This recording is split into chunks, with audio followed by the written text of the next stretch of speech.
Japanese Prime Minister Shinzo Abe says North Korea has agreed to reopen a probe into the kidnapping of Japanese citizens in the 1970s and 80s. North Korea says that if it finds any surviving abductees, they will be returned to Japan. In return, Japan may lift some sanctions on North Korea and send the country humanitarian aid. Shin Se-min reports. Japanese Prime Minister Shinzo Abe says that North Korea has agreed to reopen an investigation on the Japanese citizens abducted by the North decades ago, a possible breakthrough in a bitter dispute between the two nations.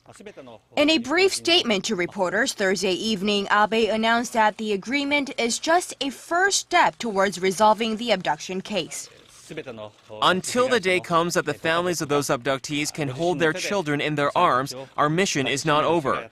Since the beginning, we have been determined to pursue this goal and believe that this is a solid first step towards that. Soon after, North Korea's state news agency, the KCNA, reported the two countries came to terms in lifting some sanctions on Pyongyang once the probe is launched. Japan's chief cabinet secretary separately told reporters that Japan will even consider providing humanitarian aid depending on the progress of the investigation. We will look into canceling the special sanctions against North Korea and the sanctions against humanitarian vessels from North Korea to enter into Japan. Pyongyang had promised before to reopen the investigation in 2008, but never did.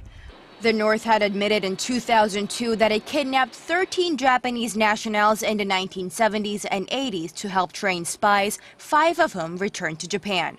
The country had insisted that the remaining 8 had died. Tokyo, however, claims that at least 17 people were kidnapped and has demanded for those still being held to be released. Shin Se-min, Arirang News.